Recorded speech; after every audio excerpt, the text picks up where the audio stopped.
Yes, I will call the meeting to order. The Conservation Commission Inland Wetland Agency, Tuesday, April 13th, 6 p.m. Welcome all here. Let's have a roll call, shall we? John Mailing. Here. Ed Holowinko. Here. Steve Clockey. Here. Matt Pence. Here. John Levin. Present. Farah Marin. Hi, here. And Cheryl Brown. Here. Thank you. Oh. And I think, one second, I think that Jen Balliot just joined, maybe?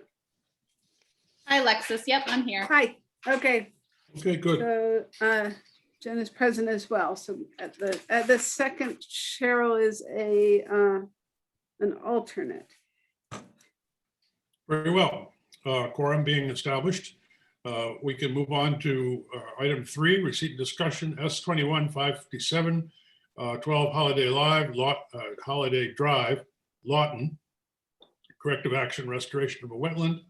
I received, I looked at the materials and I have a couple of color things. John, And, sorry, John, can I just interrupt for a second? I'm just gonna turn my screen off and stay out of this one because I know the applicant. Okay. See you Thank later. you. Okay. We'll find you. We will find you.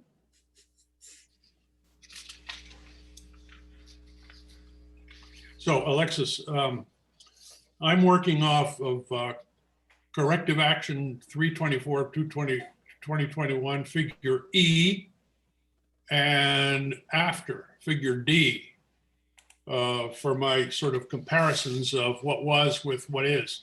Can you enlighten us if there's more to it than that? I'm scrolling to catch up with you, and then the applicant is here to make a quick presentation if they would, if you'd like to. I see a That would nod. be great. That would be great. And I'm sorry, John, you were saying figure C? Well, I'm looking, I don't, the ones that I pulled out were figure D, which is then, and figure E, which is now, I believe, based on what was in the folder. But I do think it would probably be easier for Mr. Layton to kind of walk us through this rather than me speculating on one page or another. I think that sounds like a marvelous idea. Okay. Thank you guys for your time. Yeah, so figure D is what it looks like now, and then figure E is what I'm proposing. And I appreciate all the suggestions that I got from most of you guys last time around. And you'll see with some of the changes I made in figure E, it represents that. So some of the suggestions were to remove the non-native plants. You'll notice that all the non-native plants in figure E are gone. Also, I was suggested to put native plants in. I'm suggesting that I'm going to plant a 1-inch diameter oak tree.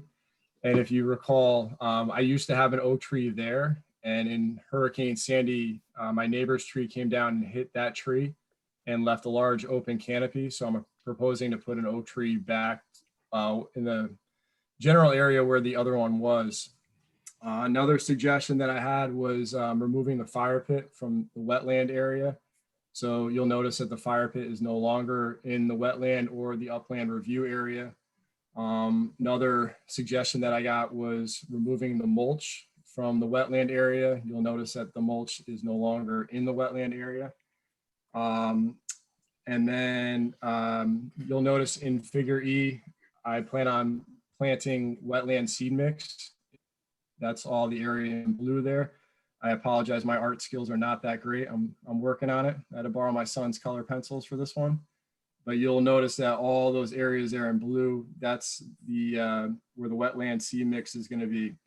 And then another suggestion that I got earlier was the zip line and making sure we had a rope system so that this way nobody's walking through the wetland area. So this way that will hopefully come back to what it was before. Questions, commissioners? I have one. Are there recreational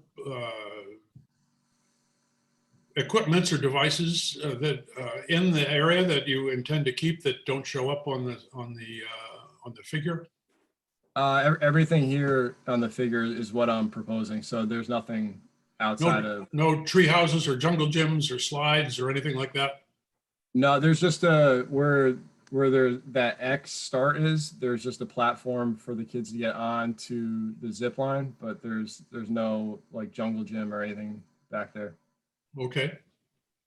Sorry if I missed it. The fire pit gets moved out of the upland review area, right? That's correct. And there is a path there right now. So the path will be gone and the fire pit will be gone as well. Anyone else? Yeah, it looks good. Thank you. I think it's responsive, and I appreciate that. Yeah, I appreciate all your suggestions in previous meetings. I took note of them and I tried to make sure that it was represented in this new plan. So Alexis, I don't have the narrative, if there is one, that accompanies figure E. Yes, there is a, so the beginning of the attachment, pages 5 through 7 are a narrative that describes pages 7 through, no, 6, the bottom of page 6 through page 7 describe the corrective action activities. Okay. And the schematic merely illustrates the elements that are in that 3-page compendium. Is that correct? Correct. So it talks Okay. about removing the plants, just what Mr. Loughton kind of went through, planting one oak tree, removing the fire pit and the path to the fire pit, removing the mulch within the wetland and in the buffer area between the flags noted, overseeding the entire wetland and the entire wooded wetland and the wooded upland review area with a native seed mix, and then installing a rope system for continued use of the zip line. Okay. Well, I, for one, am persuaded on this. Do we need to So add the process of pulling together a recommendation? yeah, so for tonight, it's just the receipt of the application. So you cannot make a decision at tonight's meeting. You have to wait a minimum of 14 days before you can render a decision on the application itself. So it will be on the agenda for your next meeting on April 27th, I guess it is. In 14 Okay, days. great. Well, thank you again, Mr. Lawton. I think we've made a lot of progress, and maybe we can get this resolved at the next meeting. Yeah, I appreciate, all your time and patience with this. Now, we have another element here. Any other commissioners have something to say about this before we move on to the fee waiver request? Hearing none. Okay. Roman numeral 4, we have this fee waiver request. And I'm familiar that there is a note from Mr. Lawton.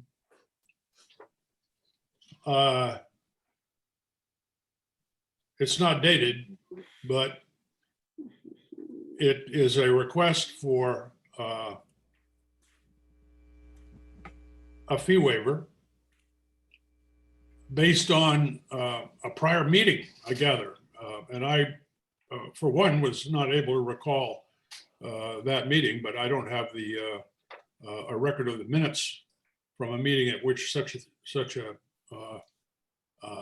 offer would have been put And- forward. Working on pulling that up.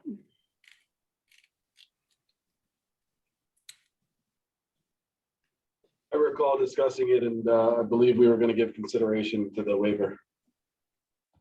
That we were going to what? We were going to give consideration to waive the fee. What is the dollar Okay. amount of, what is the dollar amount of the reapplication fee?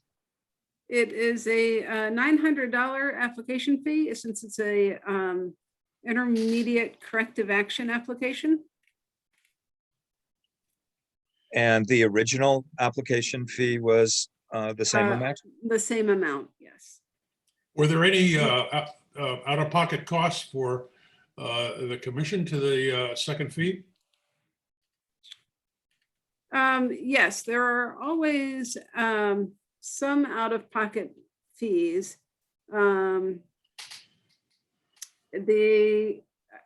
Some out-of-pocket costs. So there are, most of that is indirect cost, and then the direct costs or the amount that I have to pay someone else to do totals $150. That's $60 that goes to the state of Connecticut for every land use permit that is issued, and $90 to the hour for posting of the legal notice. Okay, and that that $150 would apply to this specific application? That would, yes. Okay, well then I move that we waive all but $150 of the fee to recoup the out-of-pocket costs and to forgive the balance to Mr. Lawton, who's, I think, done a good job on trying to get this to happen. I second that. Okay, that's it. Moved and seconded. Any discussion? Okay, all in favor? Aye. Aye. Aye. Opposed? Motion carries. All right, I think that does it for this go round, Mr. Layton. And we thank you for your patience. And Thank you guys for your time. we will see you next time, end of the month. Sounds good. Thank you, guys. All right. All right, take care. Next, so can we bring Jen back somehow? Ah. Jen, are you out? Oh, there she is. Okay, Okay, fine. so I will have to step away. Good night, all. Thank you, Cheryl. Enjoy your It's good to Oh, night. see you. Cheryl, Hi, Cheryl. All right, take care. all is forgiven, Cheryl. Oh, really? Good night. Okay. Thank you. Okay, moving on to item 5, discussion and or decision, 8 Shadow Lane, S 21-565, 8 Shadow Lane, Garcia, installation of an in-ground pool and retaining wall adjacent to a wetland and water course. Again, I didn't see any documentation on this. I have visited the property, but Right. Alexis, you want to take it? So the applicant has again asked for the matter to be tabled. They are continuing to work on their site plan and figure out all their requirements. Mostly there- having to do with the FEMA flood zone regulations, which are part of zoning. But they're working to amend their site plan so that they have something that's compliant. Compliant with zoning. Yes, but they need to be compliant with zoning and with you. So Okay, they're not going to move forward till they have a chance at both. Can you say what portion of their application to us was non-compliant? The 'Cause it's- proposed retaining wall in the front yard is within the flood zone. And so they're proposing to fill within the flood zone. And Oh, I missed Yeah. altogether that construction in the front lawn. I thought they were going to put a pool in the backyard and that was what this was about. and that the retaining wall was above the pool. That's not correct? No, there's a proposed low retaining wall in the front yard. I think that they had talked about starting with that work to facilitate construction easement to the rear. So they'd go across the driveway crosses a culvert, they'd Right. cross the brook, and then make a sharp left across the front yard. And their plan would be to level the front yard first, and then go around the back to where the proposed pool is. Okay, But so, it's actually the retaining wall that's most proximal to the wetland and water course. okay, so obviously it makes sense for us to table this until we have something more specific to look at and discuss. Yes. Next on the list is S 21-566. This is a discussion and or decision issue for 2 Wilson Avenue, 6th Taxing District. We have already had a public hearing on this matter, so there is no new information to be submitted. It's a matter of the commissioners discussing, to the extent that they will, the materials that have been supplied to date and possibly making a decision. Am I right in that, Alexis? Correct. As I noted in my staff report, you should be looking through all of the submitted materials, all the reports, the proposed site plan, and then kind of remembering or rewatching the verbal testimony that you received at the hearing. Okay. In the few minutes before 6 o'clock, we had an informal session in which I asked whether individual voting members of the commission might want to hear the comments about this issue from others before reaching the stage where we're going to have a vote. Whether or not we have a vote, I think it might be very interesting to just see what the thinking is of the individual commissioners, if they wish, voluntarily. It's not required on the matter. And then we can decide whether we wish to vote. How am I doing so far, Alexis? Good. So I think your question was, can you encourage discussion before there's a motion on the floor? And I had encouraged you to always encourage discussion at any point, but certainly before a motion is made. Well, I for one would be very interested to hear what other commissioners think of this situation based on the material that's been supplied and the reading that we have all done. Yeah, Steve. So in applying what I have recently learned, especially with regard to the Civics 2.0 course that a few of us took the first session of last week, and we've got another one coming up later this week, I need to revisit my previous opinion about my hesitance to approve it in light of the reports that were provided by the soil professionals, et cetera. So they have given us their hopefully objective analysis of the situation with regard to the function of the wetland and how the proposed work may or may not affect it. And the general consensus is that there is no notable effect on the function of the wetland. And so right now, what I am looking at in the draft resolution that Alexis sent is anything that has been mentioned during our discussions and not maybe directly addressed. And so I think the one thing that stands out to me is that Alexis, you did include mention of snow. Shoot, I lost it. Where is it? Snow plan. Snow- Section It's in 6. it's in section 6. Right, so prior to commencement of any site work, the operations and maintenance plan shall be updated and revised to reflect the following. And number, or letter E in there is include a snow removal plan with a designated location for plowed snow within the parking lot, not within the wetland buffer. I think that's a good step in the right direction. And the only thing beyond that that was mentioned was possibly having signs put up, maybe a couple, 3 along that curb between the parking area and the wetland that says, no dumping here, no snow dumping here, something to that effect. Maybe a better way to just have something on paper, that is just going to go in a file somewhere forever. But otherwise, I have to admit that the attempts made by the design team to mitigate, any effect that this expansion may have on the wetlands,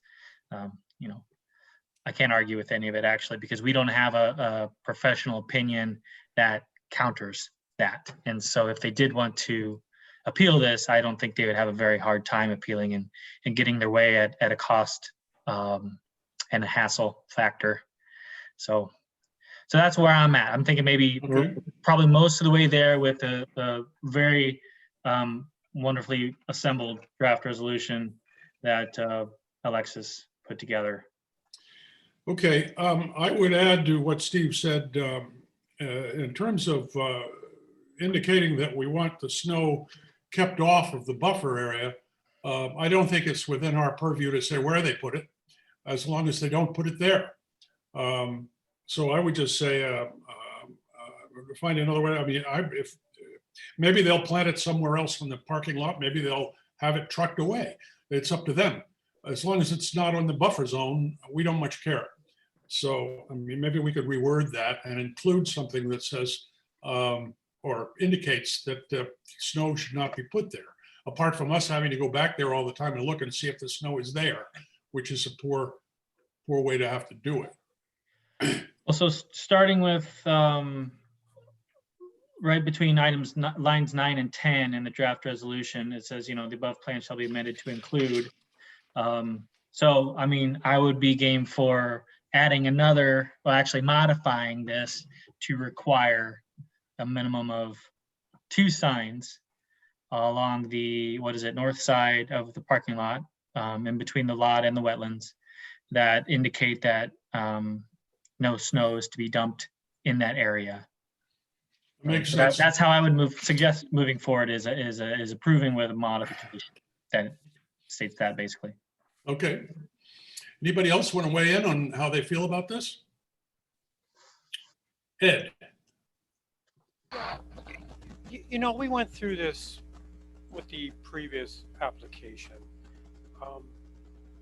We get a lot of happy talk and really good looking design plans, but you got to ask yourself, what happens if they don't do what they're supposed to do? How do we enforce this later on? And I think the question here is, or the answer is, we really can't, go checking up on them every single time it snows or whatever. And it would be one city agency, going after another city agency trying to correct something. And frankly, I don't see that happening. Now, once we give up that buffer that we have now is the only protection that's been serving the wetland well.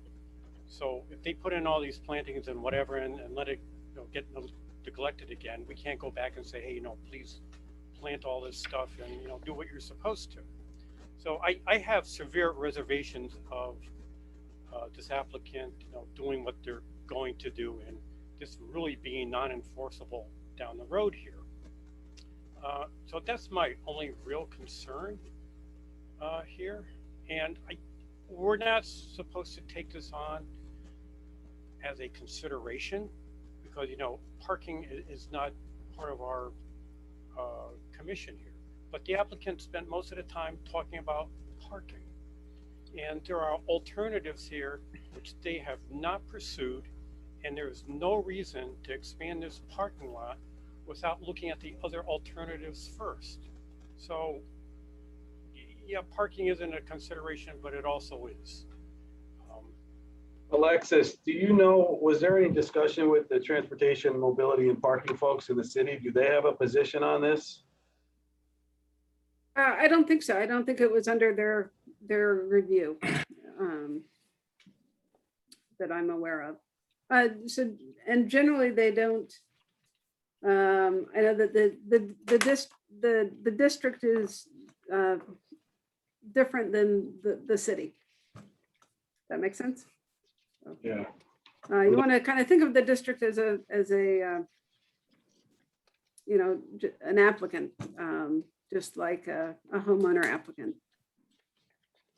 Yeah, it seems, go ahead. Well, I just wanted to address Ed's concerns. So remind me again, if you don't mind, Ed, what were you thinking for the alternatives to what they proposed? Well, I mean, is it something we can include in a modification, or is it just, you know? yeah, we're I don't water? think we have the option to go there because, you know, quite frankly, if somebody goes down in that parking lot and decides to go, you know, on their boat all day and leave their car there, that takes up a parking space and, you know, keeps somebody else out. But, you know, if there's like a 2-hour limit or something, or you know, somebody is checking, or if they pay for parking, that would certainly get cars in and out of that parking lot. So there would be no need to expand into the buffer zone. I mean, that seems to be the cheapest solution here, which they're not willing to look at. Yeah, it doesn't seem like there's much parking enforcement down there. I mean, they kind of just let people do what they want. And Yeah. I'm not so sure they've said anything about changing that. You know, to me, it seemed like they were in the very early stages of their ideas and their planning, and they kind of just looking for our approval on it without, you know, more thorough analysis on alternatives. Right. Not much discussion with other departments in the city. I mean, Anybody else have a view they want to share? You I have just your hand wanna- up, John? Yeah, go Can ahead, I- Alexis. Okay, just to interject, you want to, you know, any applicant can apply to do something, and then it's your job to figure out are the related impacts to the wetland and water course, have they been shown through the record to be negative to the functions and values of the wetland. So just like you wouldn't, you know, if someone was proposing I think of a good explanation, a pool in the backyard of a residence for kids that they may have in the future. You need to look at what are the potential impacts of installing a pool in that backyard on the wetland and water course, not whether the family that is putting the pool in really will use the pool enough. Does that make sense? So I don't know if you can, the applicant is seeking parking. So I don't know if it's a valid argument to kind of talk about, well, they could come up with different parking scenarios. It's just a little bit of a stretch, if that makes sense. And it goes back to kind of like a shed. You can't regulate kind of what goes in the shed, but you would regulate the construction and the installation of the shed. John, did you have something? Yeah, I'm sure. You know, my takeaway from the Civics 2.0 class last week was quite similar to Commissioner Clocky. You know, it's becoming more and more clear to me that our mandate is very narrowly defined, and that you know the definition is so narrow, in fact, that most applications that are not harming, are not overtly harming wetlands or water courses, most likely are going to get approved in one form or another, maybe with some constraints. But you know, I share Ed's concerns, but unfortunately, I don't believe that they fall under the mandate that we're given under state statute. And therefore, I would be supportive of this application and the resolution that Alexis has drafted for us. Has anybody else got something? I have. Can I there's one- just, oh, sorry, John. Sure, no, by all means, Um, Jennifer. To kind of piggyback off what John and Stephen were saying, I was in that class as well, and I'm starting to get an understanding of if this project is not going to directly affect the wetlands itself, you know, to make your decision that way. I'm wondering about these basins, because when I brought that up at the last meeting, the response I got was it hadn't really been considered to ever clean them out. So I'm thinking if you're going to expand the parking lot and have more of that flat surface area, you could have more water. And if that's going to drain into these basins, if they're going to continue with the not cleaning them out, if that would fill up and then flood into the wetlands, I don't know. I'm new, so I'm just kind of talking out loud. I don't know. Well, No, it's a really good point, you actually. can't because- use the excuse of being new. I can't use that anymore. No. Okay. Well, so sections, 6 and 7 of the draft memorandum or the draft resolution they mention basic operations and maintenance information regarding the permeable pavement in section 6, and then section 7 is talking about, submitting a report, stormwater management report to the office every year. It doesn't say anything about the basins. So maybe we want to modify this to include under 6 F. D, 6D, I'd say include basic operation maintenance information regarding the permeable pavement and basins. Do Or we a whole new need to line. make a That's fine. motion for that? Huh? Do we need to make a motion for that? No, I think we're just talking, we're just kind of spitballing here and trying to get a consensus as to what we think is reasonable. I think that's a good idea too, and I think the signage should definitely be included in that section as well. Okay, I would just like to mention one thing that I think was underplayed by the applicant. And that is that the existing buffer area is in absolutely terrible condition. For God knows how many years, there has been something called landscaping geotextile that's been completely spread across the entire buffer area and has prevented the growth of anything. Underneath it is heaven only knows what, I assume, soil. It seems to me that if we could be very, very sure that we were going to see that buffer area planted correctly, that we could effectively be losing a quantity of buffer area, but significantly improving the quality of it. There is no particular negative impact to the proposition, to the possibility, but I think that if we had, a phrase that said that, and I'm looking here at item 8, to say all existing landscaping geotextile should be removed and the underlying soil loosened to allow a natural vegetative state as a concomitant to the plantings that are projected. They are very persuasive about the short lifespan, the remaining lifespan of the trees that are there, and the improvement that would eventually accrue to having the trees that they outline. So I think that subject to the other conditions, if we had, if we refreshed, if we got rid of all of that fiberglass and refreshed that area, there could very well come from this application an improved quality of the buffer, albeit less than is there now.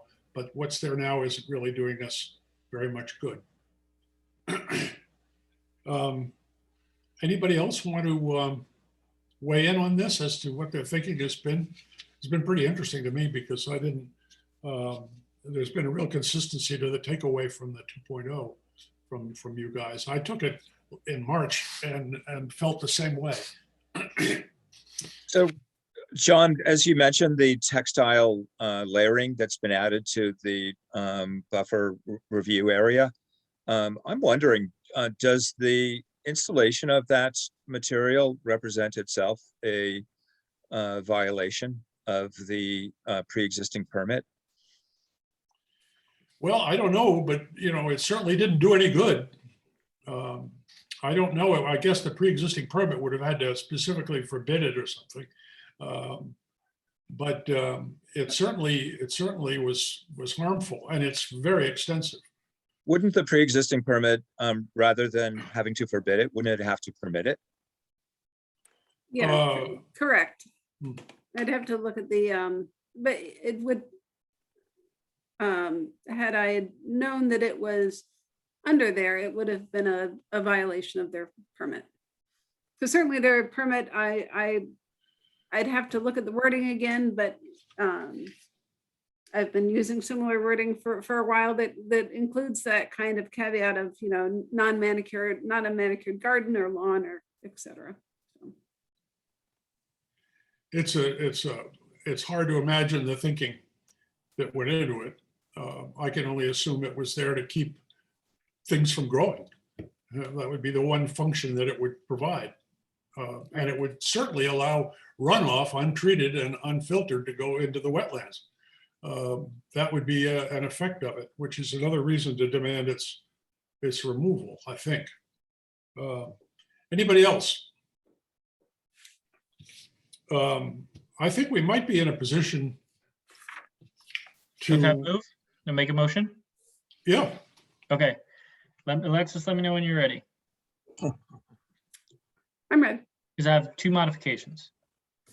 So as part of my motion to approve with modifications, the memorandum dated April 7th with regard to S21-566 2 Wilson Avenue and 140 Rowayton Avenue. Line, now therefore be it resolved, granted, and in line 6, subsection E, in addition to, oh wait, hold on a second, I screwed up. Oh, I'm Right. sorry. D. Yeah, D? D, sorry, I took the wrong, I wrote down the wrong thing. In addition to permeable pavement, I want to add catch basins and rain garden. Okay. And then in the above plan shall be amended to include section between lines 9 and 10, include letter C, and this is, I'm sure you could wordsmith this, but generally what I'm looking for is at minimum 3, quote, no dumping, unquote, signs at head height to be installed along the east side of the proposed parking area, equally spaced from north to south. Try to be as specific as possible. I would, maybe we can do this. Okay, that's a motion. Alexis, I want to second Steve's motion, but I also want to add a condition.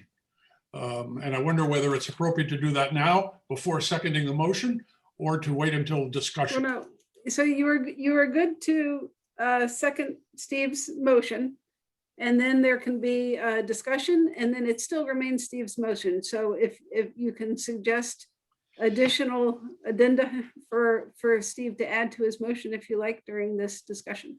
All right, so I second the motion. It's moved and seconded and open for discussion. My own participation in the discussion would be under section 8. And again, as to use Steve's phrase, wordsmith this, all existing landscaping geotextile shall be removed and the underlying soil loosened to allow a natural vegetated state. I don't know if there's a better way to say that. Made better, improved, I mean, whatever you think would be most effective in terms of getting them something that we can measure their success in doing after the fact. Would you consider, either of you, adding the language that Mr. Moling just went over to special condition 9 instead of 8, which has a No objection. second paragraph that starts with the above plan shall be amended to include, and tack on something about removal of the geotextile? Does that work? That's fine. Works for me. Um, So I might- is that my same motion, or is it? So No, your stuff is still there, right where it was, okay? Okay. And I seconded it, and we have, is there any more discussion? So Hearing- John- Oh, So go ahead, John Moling has suggested additional language to amend the motion. So wouldn't we then introduce a motion to amend the motion using the Yep. language? Okay, I move to amend the motion with the language that Commissioner Moling just described, and with the modifications that Alexis proscribed. I second that motion too. All in favor? I Aye, Aye. okay, now we Aye. revert back to Steve's motion. And we are in a position to vote on that. All in favor? I think we can do it verbally. Aye. Aye. Opposed? Abstain, 1, 2. Maybe can I do a roll call? Yes, vote? John Mailing, aye. Ed Holenko, No, Stephen Clocky, Aye. Matt Pence, Nay. John Levin, Aye. Farah Marin, Aye. and Jen Valiant. Aye. Okay, so motion passes 5-2. 5-2, no abstentions. Correct. Okay. That, I believe, completes section 5B. We can move on to section 6 now, can we not? Alexis, approval of minutes? Yes, please. Okay. Does anybody have any substantive comment about the minutes? They're lengthy, but we covered a lot of ground.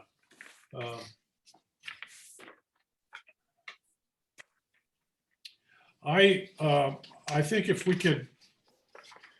it wouldn't be unreasonable to treat both minutes at the same time, and we can just raise any questions or comments any of us has about either minutes that were made available. On the minutes for March 9th, I would just direct to section 10, comments of commissioners.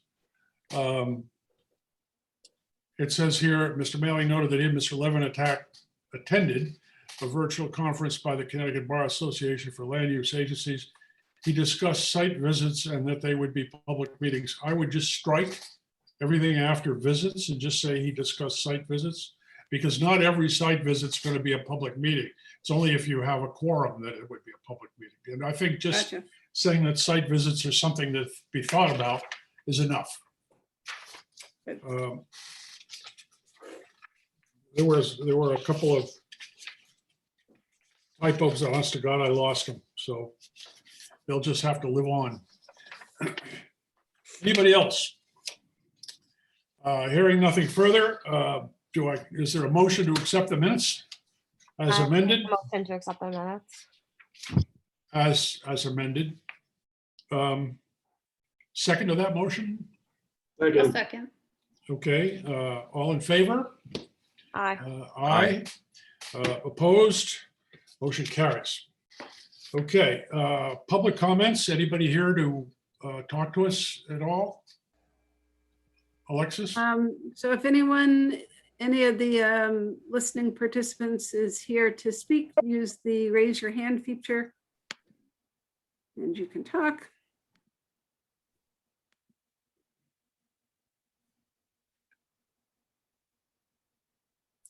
Doesn't look like it. Okay.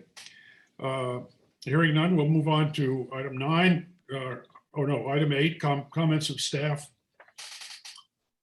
No, just trying to keep up.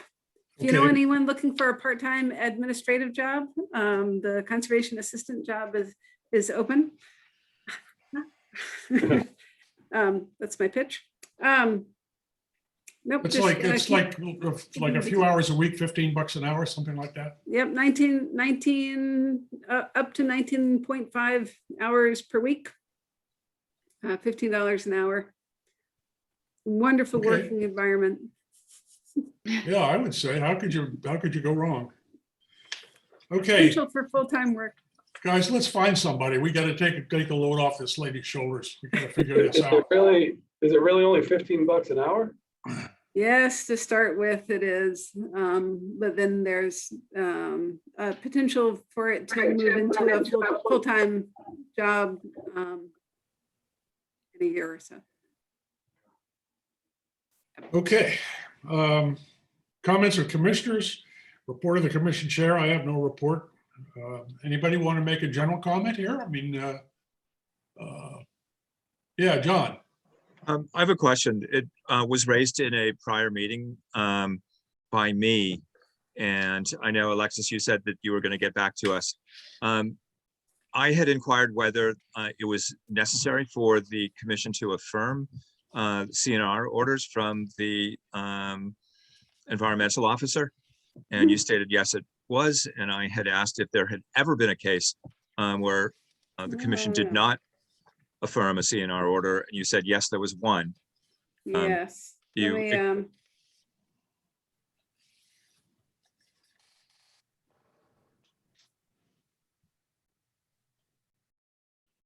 all right. I have a clearer note to remind myself on my very cluttered desk. Okay.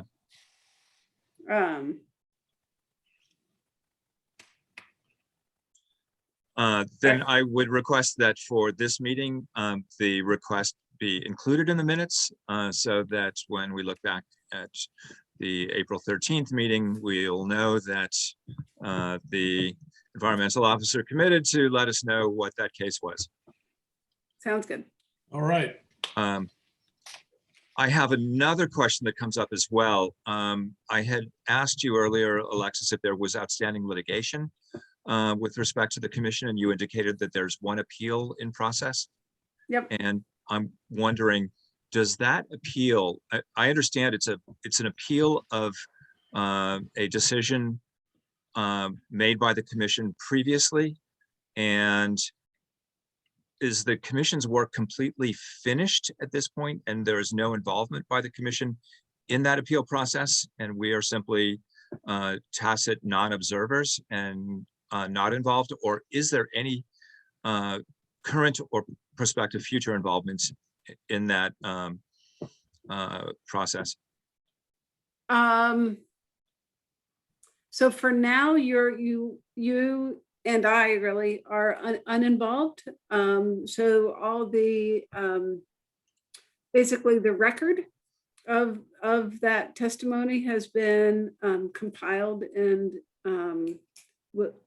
was or is going to be submitted to the court by the city's law department. So that includes, the application itself, verbatim transcripts of the multitude of meetings and the ultimate decision. Then generally that's it.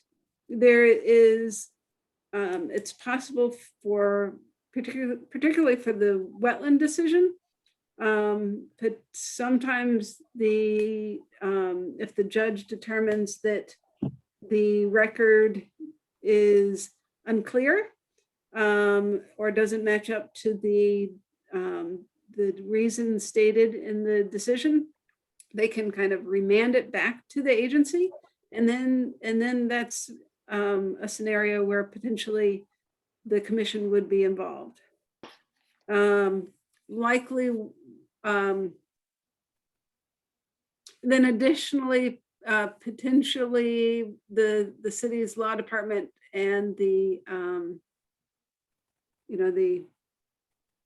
whatever Applicants, they would appellants. be called, there might be a talk of a settlement that would also return to the commission. You would be asked to agree with the settlement or state your reasons, why you would not agree with the settlement.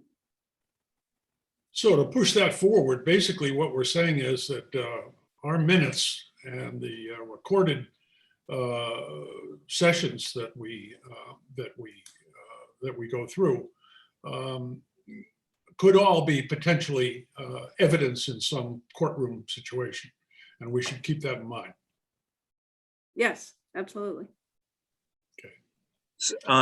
Alexis, in your own experience as environmental officer for the town of Norwalk, have there been successful appeals of Conservation Commission decisions?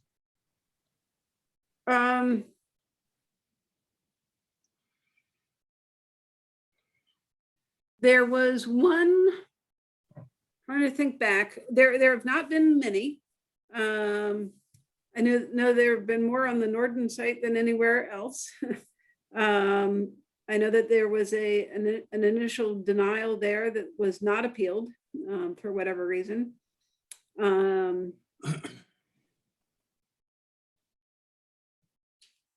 There was a denial that was appealed and then relatively quickly settled at the property adjacent to 125 Richards Avenue, where you recently approved 5 duplex kind of modified senior housing, and then to the immediate south of that property is a large kind of memory care facility. That was initially denied by the commission, and that decision to deny was appealed, and it quite quickly came to a quick settlement. But that settlement, was that a financial settlement or a settlement? No, that was a return. So the owners of the property did some tweaking as far as adding some vegetation and removing lighting, if I recall. And the tweaked proposal was returned to the commission, and the commission accepted it. So as I understand it, the appeal process can simply be a negotiation between the city attorney and, in this case, the appellant applicant Summit Saugatuck. And they are able to determine a settlement that would remand it back to this commission, or it would have to go to a court first. It has to go, right, court first. Okay. So Summit Saugatuck is going to court over that decision? Yes, they appealed your denial. Yep. Did they give any grounds for it, or are we not to get involved with that? Yeah, I mean, they have to give grounds to file. I can send it to you. Well, I just didn't know whether or not you were free to tell us about it. I don't know what's on the record or off the record, but yeah, no, I generally would not, since it's pending litigation, I would not encourage any discussion of it. But I can certainly make you a copy of the. Don't. Thank you very much. Don't bother. Alexis, I do think that it is appropriate for you to inform the commission every time an appeal action has been filed against a commission decision. Yep, agree. And frankly, I'm a little bit surprised that the notice of the Summit Saugatuck appeal was never provided to the commission. I'd have to look through the minutes. I think we discussed it like when I first got it, which whenever that was last. Okay. A year ago, a little more than a year ago, I think. But. I think that if the commissioners would like to be informed of these things when they come by, I don't see any particular problem with it. On the other hand, once we have granted or denied an application, no matter what happens thereafter, unless somebody comes back to us with a new application of some kind, we have nothing to do with it. It's just a matter of general interest. I mean, we cannot have any discussion of it, nor do I think it would be appropriate ex parte to even think about talking about it. Right. So, John, my own view is in agreement with yours, and that is that there's no action or discussion to be had by the commission. However, it is worthwhile for the commission to notice that its work will be subject to scrutiny for a particular case, will be likely reviewed by a court, and the decision is being appealed. And that is notice that I think the commission should be receiving in the normal course. I agree, and that I think that's a piece of information we can have that doesn't cost anybody anything. Any other comments before I listen closely for that most popular motion of all? May I move to adjourn? You may. You have that permission. Ed And, said it, I just said it louder, so. okay. Anybody want to second it? Anybody who's I just, second it. there we go. All in favor? Aye. This is a very quick job, guys. Nicely done. My shortest meeting yet. There it is. That's it. See you all next time. Yeah. Yay. Bye. Take care. Bye.